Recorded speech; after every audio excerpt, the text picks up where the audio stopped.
Hi everyone, कैसे हो आप सभी लोग। आई होप आप लोग अच्छे होंगे। मैं हूं राहुल जेसवाल एंड स्वागत करता हूं आप सभी का एक बार फिर हमारे यूट्यूब चैनल JR ट्यूटोरियल्स में। फ्रेंड्स, आज आपके सामने one of the most important flow charts and diagram का वीडियो मैं लेकर आ चुका हूं। जैसा कि आप जानते हैं दोस्तों कि आप लोग का साइंस का पेपर यानी साइंस 2 का पेपर बहुत नजदीक है और आपने बहुत अच्छी तरीके से पढ़ाई की होगी। थोड़ा सा आपसे माफी इसलिए मांगना चाहूंगा कि हमने प्रीवियस डे में बहुत ज्यादा वीडियोस नहीं बना पाए, क्योंकि जैसे कि आप जानते हो, मैंने आपको बताया भी था कि my health is not good from from past few days. 3-4 दिनों से मेरी तबीयत वेल इनफ नहीं है और कुछ पर्सनल काम में भी फंसा हुआ हूँ। तो दैट्स वाई ये चीज़ें बहुत अच्छी तरीके से नहीं हो पा रही, लेकिन फिर भी जितना हो सके हमने बहुत सारी चीज़ें डाल दी थी आप लोग के लिए। रेगुलर वीडियोस हमने डाल दिया था आप लोग के लिए। वन शॉट रिवीजन वीडियोस हमने पूरा का पूरा अपलोड कर दिया था और LMR सीरीज के वीडियोस भी आपको देखने मिल जाएंगे। और टेलीग्राम जो हमारा ग्रुप है इसमें मोस्ट इंपॉर्टेंट क्वेश्चंस तो हमने डाल रखा था। तो आज मैं क्या लेकर आया हूं, एक बेहतरीन वीडियो लेकर आया हूं जिसमें आप लोग को पूरा का पूरा मोस्ट इंपॉर्टेंट फ्लो चार्ट जितने भी आपके पेपर में आ सकते हैं और डायग्राम्स के बेस पे जो क्वेश्चंस पूछे जाते हैं ना, वो वीडियो में लेकर आया हूं जिसमें हम लोग पूरा 10th साइंस 2 का बोर्ड एग्जाम का पार्ट कवर करेंगे एंड बेहतरीन तरीके से कराऊंगा। जितने भी वेटेज होंगे फ्लो चार्ट्स और डायग्राम्स के, ये वीडियो अगर देख लेते हो एंड तक तो आपको बहुत अच्छी तरीके से मिल सकते हैं। ठीक है, तो अच्छे से बस आप लोग पढ़ाई करते रहो यार। हमारा जो LMR सीरीज है उसको चेक कर लो, अगर आपने नहीं देखा है हमारा LMR वीडियोस तो जाओ, बहुत हेल्पफुल होगा। लास्ट मोमेंट रिवीजन है ये, उसमें बहुत सारे वीडियोस आपको देखने मिल जाएंगे। वन शॉट वीडियोस तो पूरा पूरा हर चैप्टर का यानी 10 के 10 चैप्टर के वन शॉट वीडियोस प्रेजेंट होंगे। फिर आप जाओ, हमारा जो यहाँ पे इंस्टाग्राम अकाउंट है यहाँ पे मुझे फॉलो कर लेना, क्योंकि यहाँ पे आप मुझसे कुछ भी पूछ सकते हो क्वेश्चंस। एंड यहाँ पे जो टेलीग्राम का ग्रुप है ज्वाइन कर लो। अभी अभी मैंने मोस्ट इंपॉर्टेंट क्वेश्चंस भी डाले हैं। टेलीग्राम का जो ग्रुप है दोस्तों हमारे डिस्क्रिप्शन बॉक्स में आपको मिल जाएगा। डिस्क्रिप्शन में जाओ, JR ट्यूटोरियल्स नाम का एक टेलीग्राम ग्रुप है, उसको ज्वाइन कर लो। और जस्ट अभी रिसेंट में मैंने वापस से डाल दिया था हमारा इंपॉर्टेंट क्वेश्चंस का PDF, तो वो PDFs में से क्वेश्चंस जो है उसके आंसर्स अच्छे से लर्न कर लो। ठीक है, चलो ऑल द वेरी बेस्ट। शुरुआत करते हैं। तो सबसे पहले क्वेश्चन ऐसा आएगा, कंप्लीट द फ्लो चार्ट। तो ये आपको दिख रहा है मॉर्फोलॉजिकल, थोड़ा सा धुंधला दिख रहा होगा, लेकिन फिर भी आपको मैं बता दूं दिस इज द मॉर्फोलॉजिकल। इसको बोलते हैं एविडेंस ऑफ इवोल्यूशन। तो we know that there are 4 to 5 evidences of evolution. मतलब इवोल्यूशन जो हुआ था उसके क्या एविडेंसेस है। तो मॉर्फोलॉजिकल एविडेंस था, उसके बाद हमारा एनाटॉमिकल एविडेंस था। ठीक है ना, एनाटॉमिकल एविडेंस। और यही एनाटॉमिकल एविडेंस को हम लोग क्या बोलते हैं दोस्तों, इसको हम लोग क्या बोलते हैं, दैट इज एक तरीके से हम लोग बोल सकते हैं similarities in bones and structure जो है उसको एनाटॉमिकल एविडेंस बोलते हैं। तो ऑलरेडी हमारा सिमिलैरिटीज इन बोन स्ट्रक्चर हमें दिया हुआ है, तो एनाटॉमिकल एविडेंस जो है वो इसी का पार्ट हो जाएगा। और यहां पे आप लोग वेस्टिजियल ऑर्गन भी लिख सकते हो यहाँ पे। ठीक है, तो आप लोग के लिए क्या बेहतर रहेगा लिखना, वेस्टिजियल ऑर्गन यहां पे लिखना बेहतर रहेगा, क्योंकि एनाटॉमिकल एविडेंस का एक्चुअल में मीनिंग यही होता है, similarity in bones and structure. तो आप यहां पे एनाटॉमिकल एविडेंस नहीं लिखोगे चलेगा, वहां पे क्या लिख सकते हो, वेस्टिजियल ऑर्गन लिख सकते हो। वेस्टिजियल ऑर्गन मतलब बताया था मैंने आपको, जो ऑर्गन्स पहले से ही प्रेजेंट होते हैं लेकिन उसका कोई हमें यूज नहीं था और धीरे धीरे वो नेग्लिजिबल ही हो गया। जैसे कि एग्जांपल के तौर पे अपेंडिक्स वगैरह हो गया, या फिर हमारे कान का बाहर का स्ट्रक्चर, ठीक है ना, वो हमारा कुछ काम का नहीं है। तो ये similarities in bone structure, anatomical evidence. और एक था हमारा एम्ब्रियोलॉजिकल एविडेंस, यानी कि सिमिलैरिटीज इन एम्ब्रियो। ठीक है, सिमिलैरिटीज इन एम्ब्रियो। ठीक है ना, जब कोई भी ऑर्गेनिज्म छोटा होता है तो उसके एम्ब्रियो को जब हम लोग देखते हैं तो पता नहीं लगा सकते कि वेदर वो एक ह्यूमन रहेगा या फिर पिग रहेगा, चिकन रहेगा या फिर क्या रहेगा। तो हमने ये पूरा पढ़ाया हुआ है आप लोग को, आप जानते हो इवोल्यूशन वाला पार्ट। तो यहाँ पे सिमिलैरिटीज इन एम्ब्रियो आ जाएगा, यहाँ पे बॉक्स में वेस्टिजियल ऑर्गन आ जाएगा। ठीक है, तो ये आप फ्लो चार्ट लगभग 2 मार्क्स के लिए पूछता है यार, बिल्कुल कर सकते हो। 1 मार्क्स के लिए पूछता है तो बिल्कुल कर सकते हो। यहाँ पे क्वेश्चन पूछा है define the evidence of evolution. ये जो फिगर आपको दिख रहा है ये कौन सा इवोल्यूशन है, कौन सा एविडेंस ऑफ इवोल्यूशन। तो मैं आपको बता दूं ये है वेस्टिजियल ऑर्गन। ठीक है, जैसे एग्जांपल के तौर पे मैंने आपको बहुत बार बताया हुआ है वेस्टिजियल ऑर्गन, और ये इसका नाम क्या है, अपेंडिक्स। ये दिख रहा है आपको, ये नीचे का जो पार्ट दिख रहा है, this is called as the appendix. इसको अपेंडिक्स क्यों बोलते हैं, क्योंकि हमारा जो स्मॉल इंटेस्टाइन और लार्ज इंटेस्टाइन का जो पार्ट होता है, यहाँ पे आप देखोगे तो उसके एंड में एक पार्ट होता है अपेंडिक्स। अर्लियर टाइम्स में हम जो है ना सूखी पत्तियां, घास वगैरह या फिर पत्तियां खाते थे, तो हमें ना जो है उसको डाइजेस्ट करने के लिए सेल्यूलोज जो है ना उसको डाइजेस्ट करना पड़ता था।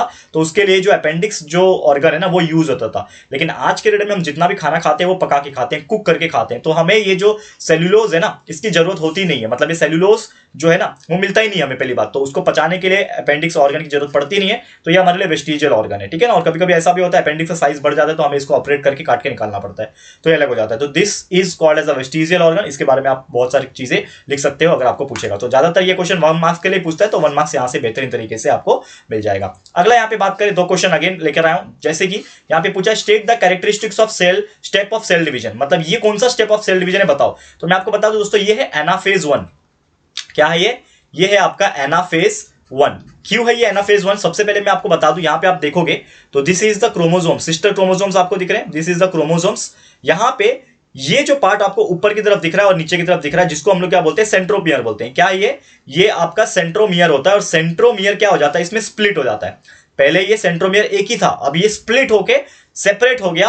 एंड स्प्लिट होने के बाद ये क्या करता है, ये जो डॉटर क्रोमोसोम्स होते हैं ना, इसको सेपरेट करने की कोशिश करता है। यानी कि ये डॉटर क्रोमोसोम्स को क्या करता है दोस्तों, सेपरेट करने के लिए कोशिश करता है। और सेपरेट करता है, किसके वजह से सेपरेट करता है, आपको ये धागे धागे जैसा स्ट्रक्चर दिख रहा है, ये आपको दिख रहा है, तो ये ना एक दूसरे को अपोजिट डायरेक्शन में खींचता है। कैसे डायरेक्शन में, अपोजिट डायरेक्शन में खींचता है। क्यों खींचता है, तब जाके ये जो सिस्टर क्रोमैटिड्स है, ये आधे इधर चले जाएंगे ऊपर की तरफ और ये आधे नीचे चले जाएंगे। और ये जो चीज है ना, इसको हम लोग बोलते हैं स्पिंडल फाइबर्स। क्या बोलते हैं दोस्तों, इसको हम लोग बोलते हैं स्पिंडल फाइबर्स। ये जो आपको धागे धागे जैसा स्ट्रक्चर दिख रहा है, इसको स्पिंडल फाइबर्स बोलते हैं। मतलब एक्चुअल में ये प्रोसेस में क्या होता है, ये प्रोसेस में क्या होता है कि जो ऊपर के जो सेंट्रोमियर है, ठीक है ना, ऊपर के जो सेंट्रोमियर है वो आधे ऊपर की तरफ खींचते हैं, आधे नीचे की तरफ खींचते हैं, ताकि जो हमारा क्रोमोसोम था वो दो हिस्सों में बढ़ जाए और ऊपर नीचे के हिस्से में चले जाए, जिसको हम लोग एनाफेज बोलते हैं। और एनाफेज एक्चुअल में प्रोफेज 1 का एक पार्ट है, ठीक है ना।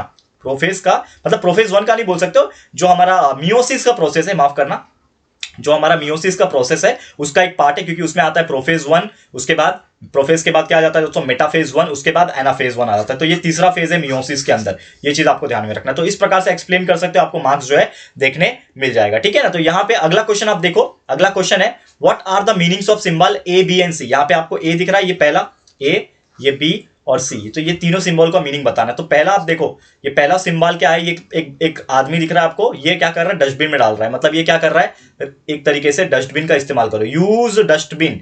इस प्रकार से ये चीजें हमें बताता है। क्या बताता है, यूज डस्टबिन। जैसे कि आप जानते हो कि बहुत सारे लोग क्या करते हैं ना, डस्टबिन का इस्तेमाल नहीं करते, कूड़ा कचरा कहीं भी फेंक देते हैं। तो ये ना हो, हमें इन्वायरमेंट को सेव करना है, तो हम एक मैसेज क्रिएट कर सकते हैं, यूज डस्टबिन। यहाँ पे आप देखो, यहाँ पे पत्ती बनी है और यहाँ पे चार्ज बना है, यानी कि एक तरीके से कंजर्व। क्या बता रहा है ये, कंजर्व करो। क्या कंजर्व करो, एनर्जी, जो हमारा एनर्जी है इसको बचाओ, बिजली बचाओ, एनर्जी बचाओ, कंजर्व एनर्जी बोल रहा है। और ये तो आप कोई भी बता सकता है, बच्चा भी बता सकता है, दैट इज कंजर्व वाटर, यानी सेव वाटर।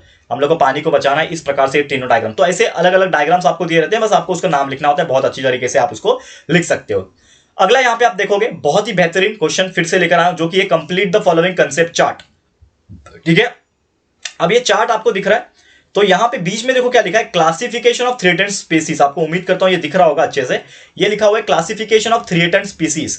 मतलब कुछ ऐसे स्पीसीज जो थ्रेटेंड में, यानी कि खतरे के घंटी पे है। तो कौन कौन से ऐसे स्पीसीज होते हैं, तो आपको मैं बता दूं, एक जो होता है आपका, वो होता है एंडेंजर्ड स्पीसीज। क्या होता है दोस्तों, एंडेंजर्ड स्पीसीज। अब एंडेंजर्ड स्पीसीज मतलब क्या होता है, एकदम खतरे के निशान पे जो स्पीसीज होते हैं ना, वो एंडेंजर्ड स्पीसीज होते हैं। जैसे एग्जांपल मैंने आपको बताया था, लॉयन टेल्ड मंकी, इसका एक एग्जांपल था। तो एग्जांपल मैं बता दे रहा हूं, आप लोग याद रख लो, लेकिन ये बॉक्स में आप लिखोगे एंडेंजर्ड स्पीसीज, ऐसा लिखोगे, एंडेंजर्ड स्पीसीज लिखोगे, ठीक है ना। उसके बाद यहां पे आप देखो, अगला जो थ्रेटन स्पीसीज था, अगर आपको याद होगा, तो वो था रेयर स्पीसीज, ठीक है ना। रेयर स्पीसीज मतलब कुछ ऐसे स्पीसीज थे जो बहुत रेयर है, बहुत रेयरली मिलते भी है। जैसे इसका एग्जांपल था वो रेड पांडा, मैंने बताया था आप लोगों को पढ़ाने के टाइम, जो हमारे लेक्चर्स और वन शॉट वीडियो पढ़ा था, red panda is the best example. फिर मैंने बताया था एक स्पीसीज जो था हमारा, जो कि खतरे के निशान पे है, तो उसको हम लोग बोलते हैं दोस्तों, उसको हम लोग बोलते हैं वल्नरेबल, ठीक है ना, वल्नरेबल,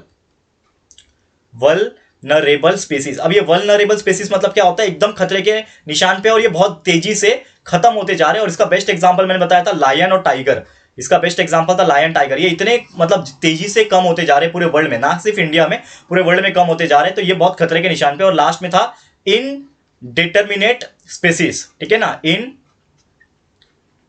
इनडिटरमिनेट स्पीसीज। तो ये एक स्पीसीज ऐसे हैं जो मतलब रियल में है या नहीं है उसका सबूत नहीं मिल रहा, या तो वो अपने शाय नेचर की वजह से छुप के रहते हैं, या फिर वो रियल में नहीं है। तो इसका बेस्ट एग्जांपल मैंने बताया था वो जायंट स्क्वेरल, जिसको शेखरू कहते हैं, ठीक है ना, प्यार से, ठीक है ना, कॉमन नेम है उसका शेखरू। तो ये मैंने बताया था। तो इस प्रकार से चीजें हैं इसमें, वो चीज आपको बहुत अच्छी तरीके से नाम जो है याद रखना है, ठीक है। तो यहां से इस प्रकार करोगे तो definitely 2 marks you will get. फिर अगला देखो, concept the following concept chart, concept the following concept chart. देखे ना, यहाँ पे चार्ट आपको दिया हुआ है, 2 डैश दिया हुआ है, एक यहाँ पे डैश दिया हुआ है, एक यहाँ पे डैश दिया हुआ है, तो और बीच में दिया हुआ है फैक्टर्स अफेक्टिंग सोशल हेल्थ। अब ये अपने मन से भी आप लिखोगे तो भी चलेगा, क्योंकि ये जो सोशल हेल्थ हमारा चैप्टर था, जो मैंने पूरा एक्सप्लेन किया अच्छे से, आप जाके देख लेना वन शॉट, बहुत मजा आएगा आपको देखने में, इतना बेहतरीन तरीके से हमने पढ़ाया हुआ है, सब चीज पहले डाल के रखा है, ठीक है। तो ये जो फैक्टर्स अफेक्टिंग सोशल हेल्थ था, आपको बता दूं, अब जैसे कि सोशल हेल्थ के बहुत सारे कारण हो सकते हैं। अब कुछ लोग को एडिक्शन हो जाता है, ठीक है ना। बहुत सारे लोगों को क्या हो जाता है, एडिक्शन, मतलब किसी चीज की लत लग जाती है। एडिक्शन मतलब आप जानते ही हो, लत लग जाना। अब किसी को दारू पीने का लत लग गया, किसी को सिगरेट पीने का लत लग गया, किसी को कुछ गलत काम करने का लत लग गया। तो ये जो लत होती है, यानी कि जिसको हम लोग एडिक्शन बोलते हैं, ये बहुत ज्यादा एक इंपॉर्टेंट फैक्टर है जो सोशल हेल्थ को कॉज करता है, मतलब अच्छा बुरा जो भी है उसके हिसाब से रहता है। अब एडिक्शन के अलावा there are so many things, जैसे कि एग्जांपल के तौर पे अगर हम लोग बात करें यहाँ पे कि आपका जो डेली लाइफ में क्या शेड्यूल है, डेली लाइफ में क्या आपके एक्टिविटीज चल रहे हैं, वो सब भी होता है। यानी कि इन शॉर्ट स्ट्रेस हो गया, या फिर मैं बोलूं मेंटल स्ट्रेस, इसको सही तरीके से मैं बोलूं अगर, तो मेंटल स्ट्रेस, तो ये बहुत बड़ा फैक्टर है। मेंटल स्ट्रेस एक बहुत बड़ा फैक्टर है जो कि क्या करता है, सोशल हेल्थ को इफेक्ट करता है। और तीसरा यहाँ पे इनक्योरेबल डिसीज दिया हुआ है जो कि आपकी सोशल हेल्थ, यानी कि कुछ ऐसे डिसीज हो गया जो कभी ठीक नहीं हो सकते, जैसे HIV हो गया, कैंसर लास्ट स्टेज हो गया, कुछ ऐसे डिसीज होते हैं जो ठीक नहीं होते। तो इस प्रकार से जो भी आपका आएगा ये सोशल हेल्थ के ऊपर, तो बहुत सारी ऐसी चीज है जिसको आप अपने ओन लैंग्वेज में अपने मन से लिख सकते हो, आपको मार्क्स मिल जाएंगे बेहतरीन तरीके से। ठीक है, क्लियर है। तो उम्मीद करता हूँ कि यार ये भी चीज आपको समझ में आ गया होगा। आगे बढ़ते हैं। अब ये तो यार और इजी क्वेश्चन आ गया। यहाँ पे एक कबूतर का डायग्राम दिख रहा है आपको, ये कबूतर ही है ना, पिजन। तो इसका हम लोग को क्या बोला, ये जो हिस्सा है ये क्या है आपका, ये है चोंच। चोंच को हम लोग क्या बोलते हैं, हिंदी में चोंच बोलते हैं, लेकिन इसको बोलते हैं हम लोग बीक। इंग्लिश में क्या बोलते हैं, बीक होते हैं। इनके पास जबड़ा नहीं होता है, जॉ नहीं होता है। ये एनिमल, ये कौन से कैटेगरी का है, एव्स का है। बर्ड्स बोलते हैं ना, एव्स। तो ये हमारे क्लास एव्स के कैटेगरी का आ जाता है। हमने आपको चैप्टर नंबर 6 पढ़ाया हुआ है, इतना बेहतरीन तरीके से पढ़ाया कि मजा आ जाएगा। तो क्लास एव्स है ये। इसका ये ऊपर का जो हिस्सा है चोंच जिसको बोलते हैं, जिसके हेल्प से वो अपना खाना खा पाते, बीक बोलते हैं। फिर ये बीच का जो पोर्शन है ये गर्दन है उसका, यानी नेक है। ठीक है, नेक लिख दो। फिर यहाँ पे आप देखोगे तो ये इसका क्या है, पंख है। ये आप देखोगे ना, जिसके हेल्प से वो लोग क्या करते हैं, उड़ पाते हैं। तो ये क्या है, पूरा उसका विंग्स है। विंग्स लिख लो या फिर फेदर लिख लो, विंग्स लिख लो या फिर फेदर। फेदर मतलब होता है पंख। ठीक है, फेदर हो गया। और लास्ट में आप देखोगे ये उनके क्या है, क्लॉज है। क्लॉज, क्लॉज बोलते हैं ना, क्लॉज मतलब क्या होता है, जिस पंजे बोलते हैं ना, पंजा। तो ऐसे क्लॉज हो गया, डिजिट्स भी बोल सकते हो आप लोग। ठीक है, इस प्रकार से ये सब चीजें याद रखनी है। बहुत सिंपल है यार, मतलब ऐसे कुछ डायग्राम्स आपको दिए रहेंगे, बस उसका नेमिंग करना रहेगा। यार इतने बड़े हो गए हो, मतलब यार 10th तक आ गए हो यार, इतने सारे जानवर को देखा है आपने, तो उसके नाम तो आप आइडेंटिफाई कर पाओगे। अब वैसे ही देखो एक क्वेश्चन आ गया उसी चैप्टर का, that is complete the following flow chart. क्या बोला हुआ है कि इसमें कुछ टाइप्स है और उसके कुछ एग्जांपल्स लिखने। जैसे पाइसेस, तो पाइसेस मैंने बताया था जितने भी टाइप की फिश होती है ना, ये हमारे क्लास पाइसेस में आ जाते हैं। तो कोई भी एग्जांपल लिख दो। आपका फेवरेट क्या है, पापलेट खाते हो, पापलेट लिख दो यार, मेरा तो फेवरेट है पापलेट। ठीक है, तो पापलेट फिश हो गया, रोहू हो गया, बहुत सारे लोग रोहू खाते हैं। ठीक है ना, श्रिम्स हो गया, ये सब लिख दो, एक्सेट्रा डाल दो, 2-3 पूछा लिख दो। एम्फीबियंस, ऐसे एनिमल्स जो पानी में भी रह सकते हैं और जमीन पे भी रह सकते हैं, उनको ये एम्फीबियंस कहते हैं। एम्फीबियंस का बेस्ट एग्जांपल टोड। ठीक है ना, टोड, फ्रॉग। ठीक है ना, इस तरह से आप लिख सकते हो, फ्रॉग हो गया। उसके अलावा सैलामेंडर। ठीक है, सैलामेंडर जो गिरगिट जैसा होता है ना, वो सैलामेंडर। फिर मैमलियंस, मैमलियंस मतलब मैमल्स, जितने भी मैमल्स होते हैं। अब मैमल्स मैंने आपको बताया था दोस्तों, यानी कि जिनके पास मिल्क प्रोड्यूसिंग एबिलिटी होती है वो मैमल्स होते हैं। तो सबसे बेस्ट एग्जांपल ह्यूमन लिख दो यार, ह्यूमन बींग्स। ठीक है ना, हमारे इंसान लोग, ह्यूमन बींग्स। उसके अलावा बैट, चमगादड़ हो गए। ठीक है, तो एक्सेट्रा लिख दो, there are so many things. Bat, चमगादड़, फिर गोरिल्लास। ठीक है ना, ये सब मैमल्स में आ जाते हैं। उसके बाद देखो रेप्टाइल्स पूछा है, रेप्टिलियंस। रेप्टाइल्स मतलब रेंगने वाले चीज, जैसे कि स्नेक हो गया। ठीक है, स्नेक क्या है, रेप्टाइल्स है। इसके अलावा लिजार्ड हो गए। ठीक है ना, छिपकली जिसको बोलते हैं, लिजार्ड। तो ये सभी एग्जांपल एक्सेट्रा डाल के लिख दो यार, मतलब इतने सारे एग्जांपल है रेप्टाइल्स में, आप लिख सकते हो। 2 से 3 एग्जांपल लिखना, उससे ज्यादा नहीं। और मैंने आपको बताया था ये चैप्टर जब मैं पढ़ा रहा था, तो हर टाइप के फाइलम और हर टाइप के क्लास के हर एक के एटलीस्ट 2-2 एग्जांपल, 2-2 एग्जांपल्स जो है लर्न कर लेना, क्योंकि यार कुछ भी पूछ सकता है। गिव एग्जांपल्स में पूछ सकता है, डिफाइन में पूछ सकता है, या फिर किसी रिलेशन में, कोड रिलेशन में भी पूछ सकता है। ये सभी चीज आपको बहुत अच्छा हेल्पफुल रहेगा, तो अच्छी तरीके से पढ़ाई कर लेना। ठीक है, चलो आगे बढ़ते हैं अगले क्वेश्चन के ऊपर, जो कि है next question. Observe the following figure. क्या बोल रहा है, देखो, observe the following figure and answer the following. 3 figure दिया हुआ है। ठीक है, अब इसके क्वेश्चंस क्या पूछे, देखो यही तीनों डायग्राम पे ये क्वेश्चन पूछा है। नीचे देखो, आप देखो, due to which common characteristics the animal shown in figure belong to same phylum. पहली बात तो ये कौन से फाइलम में है इसको पहचानो। आप देखोगे ये है आपका सेंटीपीड। ठीक है ना, सेंटीपीड बोल लो, मिलीपीड बोल लो, ये आपका सेंटीपीड है। ठीक है ना, क्या है, सेंटीपीड। ये आपका क्या दिख रहा है आपको, ये आपका बटरफ्लाई दिख रही है। ठीक है, ये आपका स्कॉर्पियन दिख रहा है। ठीक है, तो ये देख के आइडेंटिफिकेशन हो गया कि यार ये कौन से टाइप के एनिमल है। अब मैं आपको बता दूं कि ये कौन से कैटेगरी में आ जाते हैं, ये है आर्थ्रोपोडा। अगर आपको याद होगा तो सबसे लार्जेस्ट फाइलम, ठीक है ना, सबसे लार्जेस्ट फाइलम होता है आर्थ्रोपोडा, यानी कि जितने भी इंसेक्ट्स प्रेजेंट होते हैं दुनिया में ये सभी इसके अंदर आ जाते हैं। मैंने आपको पढ़ाया भी था ये चीज कि which is the largest phylum, arthropoda. और आर्थ्रोपोडा का एक कैरेक्टरिस्टिक होता है, क्या कैरेक्टरिस्टिक है कॉमन, कि जो सभी कॉमन कैरेक्टरिस्टिक क्या होते हैं कि इनके पास बहुत सारे पैर होते हैं। इनके पास बहुत सारे पैर होते हैं, यहाँ पे देखो 6 पैर होते हैं, इनके पास भी 4-5 पैर होते हैं, इनके पास तो बहुत सारे पैर होते हैं। यानी कि जॉइंट अपेंडेजेस जिसको हम लोग बोलते हैं, आपको याद होगा जॉइंट अपेंडेजेस। तो पहले का आंसर क्या हो गया, जॉइंट अपेंडेजेस, यानी बहुत सारे इनके पास पैर होता है, ये पहले का आंसर हो गया जॉइंट अपेंडेजेस। ठीक है, फिर दूसरा क्वेश्चन क्या बोला है, the exoskeleton of this animal is made up of which chemical. तो आपको याद होगा मैंने पढ़ाया था, चिटिनियस एक्सोस्केलेटन होता है, ठीक है ना, चिटिनियस, ठीक है, एक्सोस्केलेटन, एक्सोस्केलेटन, ठीक है ना, मतलब इनका जो कवच होता है वो थोड़ा सा हार्ड होता है, चिटिनियस लेयर से बनता है, तो चिटिनियस एक्सोस्केलेटन से बनता है, ये दूसरे का आंसर हो गया। तीसरा है give another 2 example of this phylum, यानी ये फाइलम का और भी एग्जांपल लिख लो। तो यार बहुत सारे एग्जांपल है, स्पाइडर ले लो आप, ठीक है ना, स्पाइडर हो गया, फिर सेंटीपीड का छोटा भाई मिलीपीड, मिलीपीड ले लो, ठीक है ना, स्कॉर्पियन तो लिख ही लिया है, ठीक है ना, बहुत सारे स्नेल्स वगैरह ले लो, यार सो मेनी एग्जांपल्स, आप लिख दो यार, आपको मार्क्स मिल जाएंगे। तो यार इस तरीके से आपको 3 मार्क्स या 2 मार्क्स के एग्जांपल ये पूछे जाएंगे एग्जाम में, and definitely you will score very good marks, बहुत अच्छे तरीके से आप स्कोर कर सकते हो। उम्मीद करता हूं कि आपने इतना अच्छे तरीके से पढ़ाई किया होगा, जब हमने पढ़ाया था रेगुलर लेक्चर्स में भी और वन शॉट में भी और एलएमआर में भी, तो आपने ध्यान दिया होगा और बहुत अच्छे से प्रैक्टिस भी कर लिया होगा। तो प्रैक्टिस करते रहो जितना हो सके उतना। अब देखो एक और क्वेश्चन है, observe the given figure and answer the following, यानी ये फिगर आपको देखना है और आपको क्या करना है, इसका आंसर करना है। तो सबसे पहले दिख क्या रहा है, आप देखो लिखा हुआ है यहाँ पे मेल एस्केरिस लिखा है, यहाँ पे फीमेल एस्केरिस, यानी कि ये एस्केरिस है। और आपको बता दूं, आपको क्वेश्चन पूछा है नेम द फाइलम, पहला क्वेश्चन देखोगे आप तो नेम द फाइलम, फाइलम पहचानो। तो मैं आपको बता दूं ये कौन सा फाइलम है, ये है एस्केलमिंथिस, ठीक है ना, एस्केलमिंथिस का ये फाइलम है, आपको पता है phylum, there are 10 phylums in non chordates category, Porifera हो गया, क्निडारिया हो गया, सिलेंट्रेटा हो गया, हेमिकॉर्डेटा हो गया, ठीक है ना, मोलस्का हो गया, वैसे ही Aschelminthes is one of the phylum जिसमें आपका एस्केरिस आ जाता है। और यहाँ पे बोला है कि कुछ कैरेक्टरिस्टिक लिखो, right the give the characteristic of this animal. तो ये एनिमल्स का कैरेक्टरिस्टिक की बात करें तो सबसे पहले तो ये लॉन्ग होते हैं, थोड़े से लंबे होते हैं, ठीक है। उसके बाद ये सिलेंड्रिकल शेप होते हैं, आप देख सकते हो थोड़े से लंबे हैं ना, सिलेंड्रिकल शेप होता है इनका।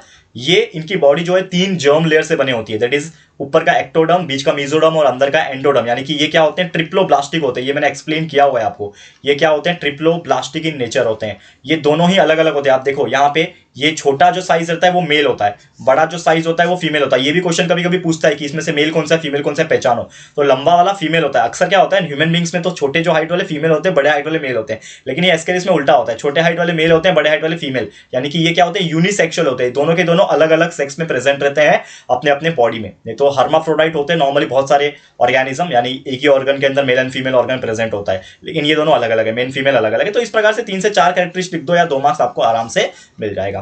क्लियर है? तो उम्मीद करता हूं यार ये भी आपको बहुत अच्छी तरीके से समझ में आ गया होगा। आगे करते हैं, मूव ऑन करते हैं नेक्स्ट टॉपिक के ऊपर, जो कि नेक्स्ट क्वेश्चन पूछा है बहुत बेहतरीन। क्या बोला है, ऑब्जर्व द गिवन डायग्राम, ये डायग्राम देखो और explain the method of reproduction, यानी कि ये कौन से मेथड का रिप्रोडक्शन है वो पहचानो। तो सबसे पहले इसको पहचानो, ये कौन सा जानवर कौन सा है, ये इसको पहचानो। देख के पहचान पा रहे हो, तो ये है दोस्तों प्लेनेरिया।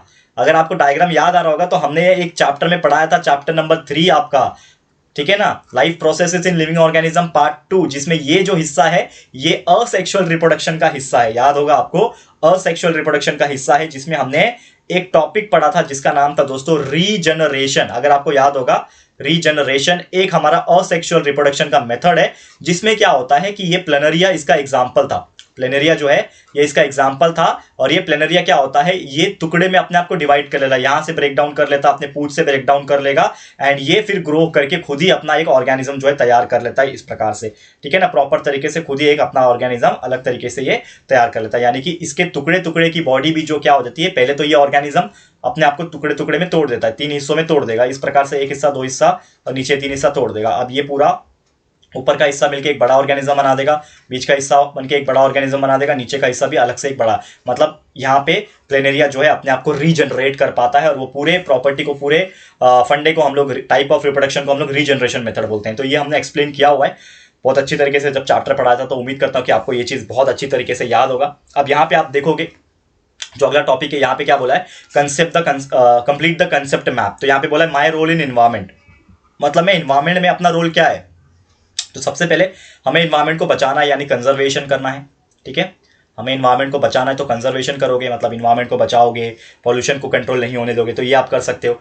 दूसरा कि जितने भी पॉल्यूशन वाली चीज़ें हैं इसको आप कंट्रोल कर सकते हो, ठीक है ना, कंट्रोल कर सकते हो, कंजर्वेशन के अलावा कंट्रोल कर सकते हो। इसके अलावा कुछ अच्छी चीज़ों को प्रोड्यूस कर सकते हैं, जैसे कि आप जानते हो कि there are so many things, ठीक है ना, जिसको हम लोग दोबारा से बना सकते हैं, रिसाइकल कर सकते हो, ठीक है ना, रिसाइकल कर सकते हो, ठीक है। तो ऐसे कई सारी चीजें जो आप अपने मन से लिखोगे ना यहाँ पे, तो भी आपको मार्क्स मिलेगा। माय रोल इन एनवायरमेंट क्या है, रिसाइकल करना, लोगों तक अवेयरनेस क्रिएट करना, क्योंकि लोगों को पता होना चाहिए अवेयरनेस के बारे में, अवेयरनेस क्रिएट करना, कि लोगों को जागरूकता फैलाना कि यार इन्वायरमेंट कितना ज़्यादा जरूरी है हमारे लिए, कितना ज़्यादा इंपॉर्टेंट है हमें इन्वायरमेंट को प्रोटेक्ट करने के लिए। उसके अलावा अगर कुछ चीज़ें हो रहा है तो उसको बचाना, यानी कि प्रिजर्व करना, प्रिजर्वेशन जिसको हम लोग बोलते हैं, तो प्रिजर्वेशन करना ये भी बहुत इंपॉर्टेंट चीज़ है, ठीक है ना। तो ये सभी चीज़ दोस्तों ये बहुत इंपॉर्टेंट है। तो इसके अलावा भी आप बहुत सारी चीज़ें इसमें लिख सकते हो, आपका क्या रोल हो सकता है, मतलब बेसिक ये आपका कंसेप्ट मैप है। इसमें आप जो भी आपको अच्छा लगेगा वो फिलअप कर सकते हो। इन्वायरमेंट के पॉइंट ऑफ व्यू आपको अच्छे से मार्क्स मिल जाएगा। यही फायदा होता है हमारे फ्लो चार्ट्स का और डायग्राम के बेस क्वेश्चन का, ठीक है।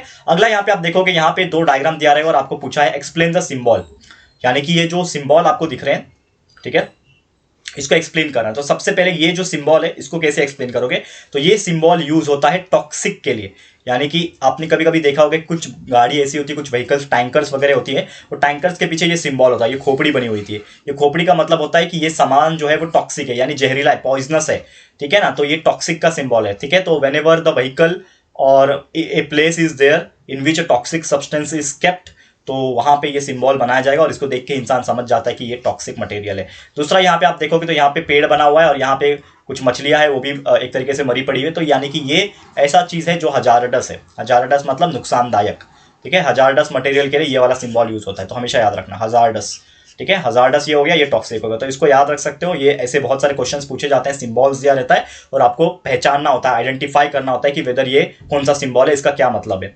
फिर आप नीचे एक और चीज देखोगे, ऑब्जर्व द गिवन फोटोग्राफ्स। आपको फोटोग्राफ्स दिख रहे हैं यहाँ पे 2 और इसके बेस पे क्वेश्चंस पूछा हुआ है। नेम द डिजास्टर, सबसे पहले डिजास्टर को पहचानो, कौन सा टाइप का डिजास्टर है। ये आपको दिख रहा है यहाँ पे बाढ़ आई हुई है, यहाँ पे अभी आप देखोगे हमारी फेवरेट लोकल ट्रेन दिख रही है, ये मुंबई लोकल, ठीक है ना। इसमें बहुत बहुत सफर किया यार, बहुत मजा आता था कॉलेज के टाइम पे, और इवन अभी भी बीच बीच में कभी जाना होता है, क्लासेस जाना होता है, तो यहाँ पे हम लोग जरूर से ट्रैवल करते हैं। तो बहुत सारी चीज़ें मज़ेदार होती है ये चीज़। तो उम्मीद करता हूँ कि आप भी लोकल ट्रेन में जाना पसंद करते होंगे, खासकर अगर मुंबई से बिलोंग करते हो, ठीक है, तो बहुत मज़ा आता होगा। तो अक्सर क्या होता है बारिश के सीजन में मुंबई लोकल में ना, मतलब आप देखोगे पूरा बाढ़ आ जाता है। तो ये फ्लड है, क्या है ये एक्चुअल में, कौन सा डिजास्टर है, ये फ्लड का डिजास्टर है एक तरीके से, ठीक है। तो आप बोल सकते हो कि ये एक नेचुरल भी डिजास्टर है। अगर आपको पूछेगा इसका नेचर क्या है, तो ये एक नेचुरल डिजास्टर है, मतलब कोई क्रिएट नहीं करता, ऑटोमेटिकली होता है, it is a natural disaster. और इन शॉर्ट ये एक आपका जियोलॉजिकल डिजास्टर है।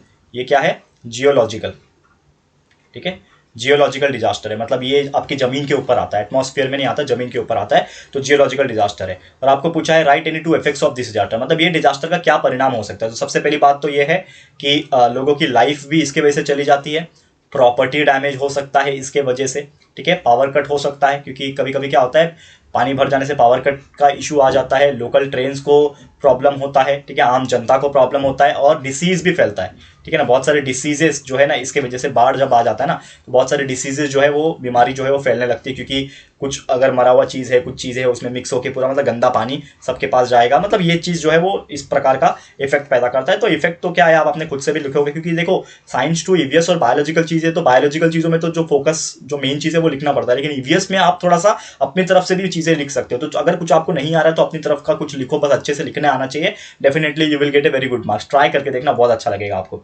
अगला क्वेश्चन आप देखोगे, observe the given figure and answer the following question. ये 2 फिगर आपको नजर आ रहे होंगे बहुत अच्छी तरीके से, अभी इसको आपको ऑब्जर्व करना है और आपको आंसर करना है। तो सबसे पहले यहाँ पे जो आपको दिख रहा है ये फिगर, ये आपको दिख रहा है ये रोड जो है पूरा क्रैक हो गया, ये दिख रहा है ये बिल्डिंग क्रैक हो गई है ऊपर के, यहाँ पे साइड में भी बिल्डिंग क्रैक होगी। तो इससे पता चल जाता है कि ये जो फिगर है ये किसके बारे में बात हो रही है, यहाँ पे अर्थक्वेक के बारे में बात हो रही है, यानी कि भूकंप के बारे में बात हो रही है। तो हमको पूछा है क्वेश्चन में आइडेंटिफाई द डिजास्टर, तो सबसे पहला अर्थक्वेक है, और दूसरा यहाँ पे आप देखोगे यहाँ पे एक घर है और ये घर के पीछे आग लगी हुई है जंगल में, तो यानी कि ये एक्चुअली क्या है, ये आपका फॉरेस्ट फायर है, जंगल में आग लगना, फॉरेस्ट फायर हो गया, ठीक है।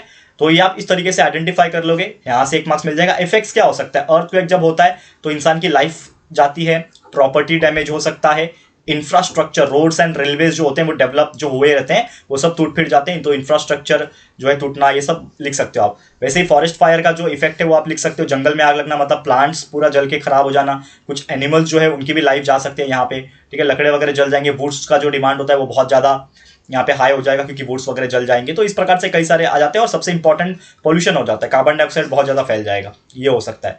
Which primary precaution will you take in both situation, मतलब अगर अर्थक्वेक आता है तो आप क्या कर सकते हो प्रिकॉशन के तौर पे।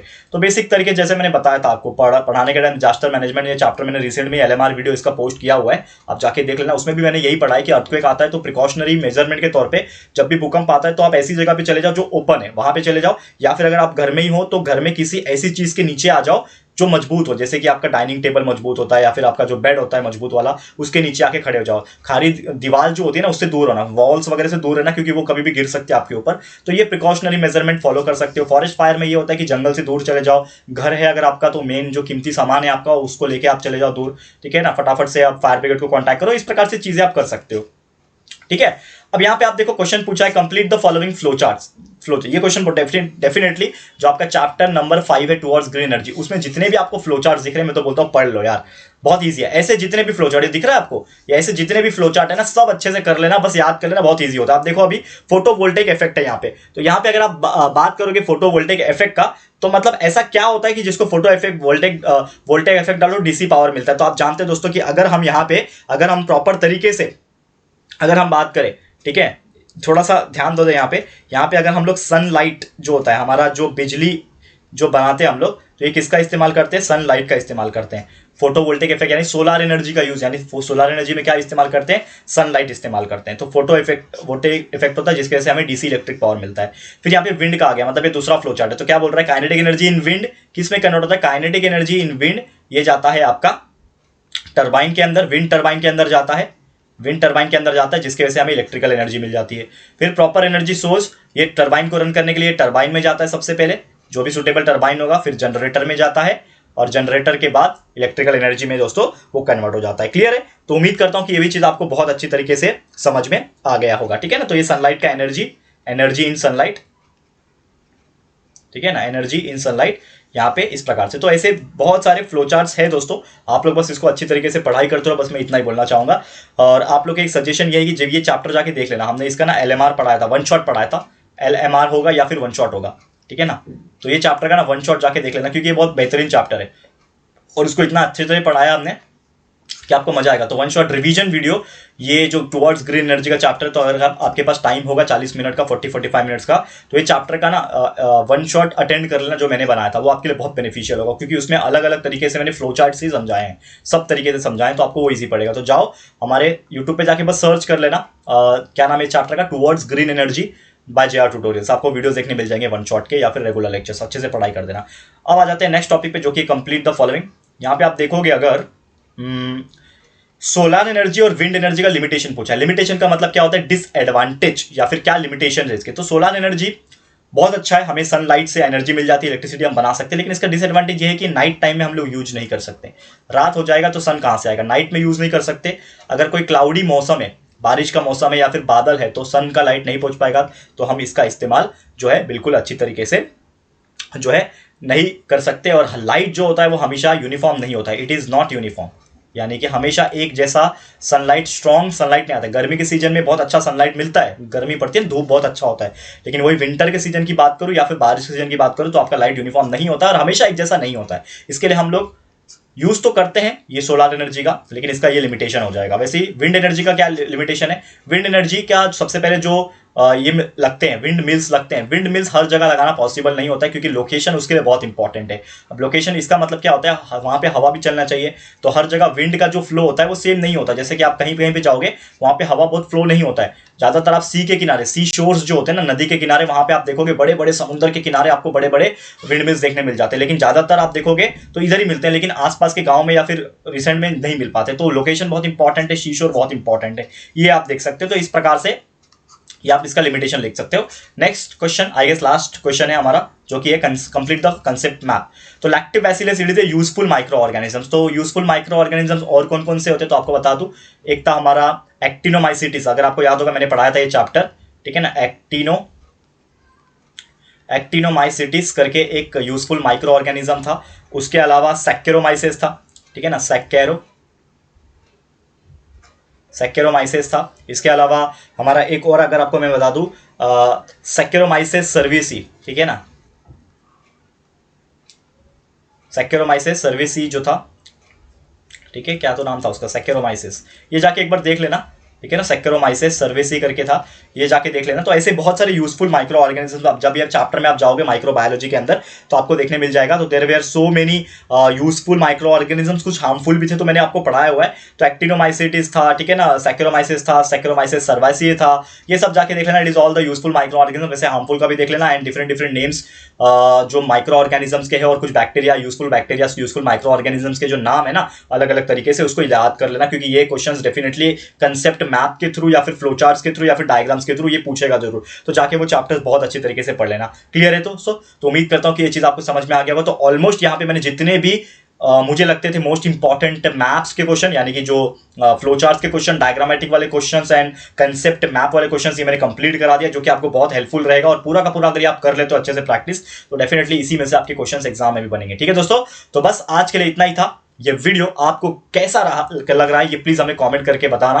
कितना ज्यादा यूजफुल लग रहा है ये वीडियो ये भी बता देना दोस्तों। और अगर ये वीडियो पसंद आया होगा, आपको यूजफुल लगा होगा, तो प्लीज हमारे इस वीडियो को आप दोस्तों लाइक कर देना। बहुत मेहनत लगी दोस्तों ये वीडियो बनाने में, तो प्लीज दोस्तों इस वीडियो को लाइक कर देना और अपने दोस्तों के साथ शेयर करो, क्योंकि ये जो टाइम है दोस्तों इसमें आप जितना हो सके उतना शेयर करोगे अपने 10th स्टैंडर्ड के स्टूडेंट्स तक, तभी ये वीडियो रीच आउट होगा और लोगों को हेल्प कर पाएगा। तो प्लीज मेरी आप मदद कीजिए ये वीडियो को शेयर करके। तो प्लीज शेयर टू एवरीवन। और फर्स्ट टाइम आए हो चैनल पे, अभी तक चैनल को सब्सक्राइब नहीं किया है, तो फटाफट से हमारे चैनल को यहाँ पे सब्सक्राइब कर सकते हैं और यहाँ पे मुझे आप इंस्टाग्राम पे फॉलो कर सकते हो। तो please follow me on Instagram, link is also given in the description box. ठीक है दोस्तों, तो जल्दी मिलेंगे हमारे न्यू वीडियो में, तब तक के लिए thank you and good bye.